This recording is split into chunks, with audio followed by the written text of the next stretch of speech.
New launch or resale?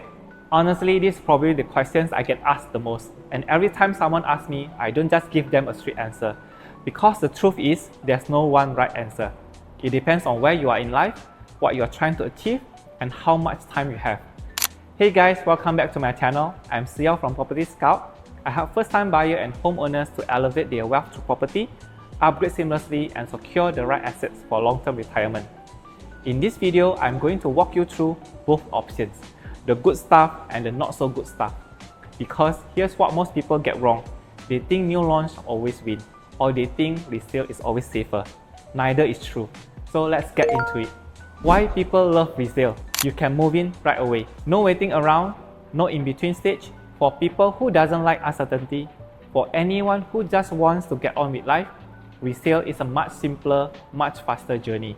Less coordination, less planning. Rental income from day one. If you're buying as an investment, the moment you have the keys, you can start looking for a tenant. Rental income starts coming in, and that income helps offset your mortgage. What you see is what you get. You can walk into the actual unit, feel how big the rooms are, see what the view looks like on a normal day, check if it gets morning sun or afternoon sun, feel whether the unit gets a nice breeze or stays stuffy. And you can check on the condo itself. Walk around the pool, is it maintained well? Talk to residents if you can. Are they happy living here? Go on a weekday morning, go on a Saturday evening. How's the traffic? How's the noise? These are the things that you can only find out by actually being there. More space for the same budget. For the same price, a resale condo almost always gives you more space than a new launch. New launches carry a premium. Developers have to factor in high land costs, construction costs, their margin, and that all gets priced in. So let's say for example at 1.5 million, a brand new unit might be 700 square feet, but a resale unit at the same price, you might get 900, even 1000 square feet. For families, for couples thinking about kids, for anyone who just wants to live comfortably, that extra space makes a real difference. Sometimes the address matters more than anything else. Not every property decision is purely about investment. Sometimes you need to be in a specific place, your child needs to register within 1 kilometer of a particular school. Or maybe your parents are getting older and you want to be 10 minutes away. Maybe your in-laws are helping with childcare and proximity matters more than anything else. You are paying at the seller's profit level. The seller bought years ago at a lower price and now they are selling at today's market price. In a way, you're probably buying at a much higher price than what they paid. That doesn't automatically mean you won't make money. If the location still has room to grow, ongoing transformation, you absolutely still can make some profit. But you are not getting in at the base floor. Someone else already had that advantage. Empty unit, full bills. If you are buying to rent out, this is one risk that you have to accept. What happens if you cannot find a tenant for a few months? The mortgage still comes, you still have to pay for the maintenance, you still have to pay for the property tax. All of that coming out of your own pocket with zero rental income to offset it. Renovation is a cost, not an investment. Most resale units need work.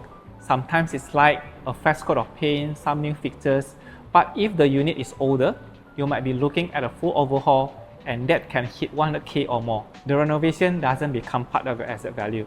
It doesn't appreciate, it is just a cost. So factor it in before you decide what you can afford. So as is with no warranties. A simple rule, caveat emptor, buyers beware. The seller has no legal obligation to fix anything. That dripping tap, that crack in the ceiling, once you sign, all of it is yours. So before you commit, inspect properly. If need to, hire a professional. Why people love new launch? You don't pay everything upfront. When you buy a resale property, you pay everything pretty much at once.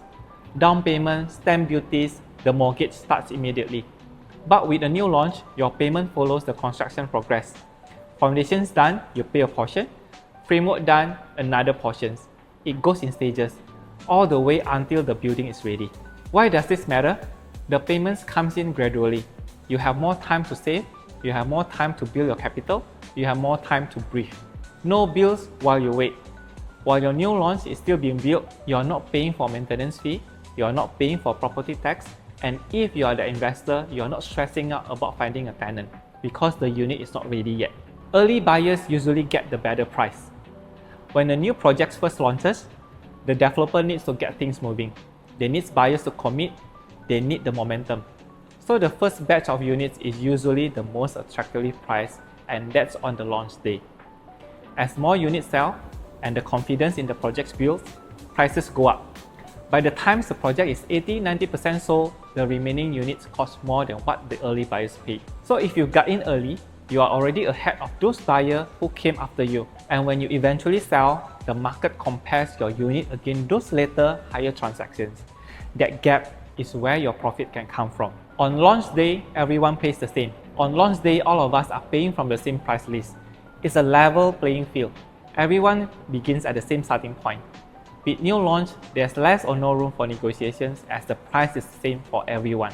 Moving with minimal renovation. Brand new unit, everything is fresh. The tiles are clean, the bathroom never been used, the kitchen is never touched. A lot of buyers just move in with the furniture. Maybe some curtains, a feature wall, or maybe some lights, and they are done. No need to stress over the renovation. The developer fixes defects at their cost. New launches come with what's called a defect liability period, a period of 12 months from TOP date. During that period, if something in your unit has a workmanship issue, cracked tiles, leaking pipes, or anything like that, the developer has to fix it, not you. The not so great parts of new launches, you need to figure out where to stay in between. Your new launch won't be ready for another 3 to 5 years. So where do you go?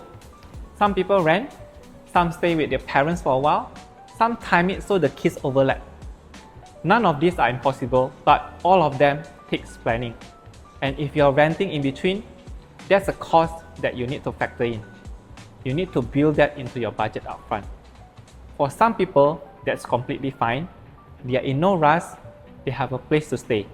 They are playing the long game. But if you need to move in by next year, or if you're counting on rental income to help with the mortgage, the wait is going to feel very, very long. You are buying something you cannot fully see yet. When you buy a new launch, you are making a multi-million-dollar decision just based on the floor plan, a show unit, a scale model, and a promise. You cannot feel the actual space if the show unit is not the unit type that you bought. You cannot see what the view really looks like. You cannot tell how noisy it gets. You cannot feel whether the balcony is windy. The show unit is beautifully staged. Some furniture pieces are actually custom made to make the room feels bigger. And then you collect keys, sometimes the actual unit feels different. This is why the developer tax record matters. Look at their past projects, visit them, that tells you a lot more than the sold flat. The part most people get wrong. There's a belief a lot of buyers and even some agents carry around that new launch always makes money and resale is risky. That's not true. New launches can and do lose money. Resale properties can and do make a lot of money too. The category doesn't determine the outcome. New launch and resale are just two different tools. Neither one is automatically better. Choose the right new launch, it can pay off. Choose the right resale, it can be equally powerful. The category alone is not the deciding factor. So which one is for you? Resale probably makes more sense if you need to move in now, you have a specific school or family reason for a particular location. You want more space for your budget. You need rental income to start immediately. You want to see exactly what you are buying before you commit. You are thinking about en bloc potential down the road. New launch probably makes more sense if you are not in rush to move in. You are okay with not having rental income for a few years. You want a brand new with warranty and minimal renovation.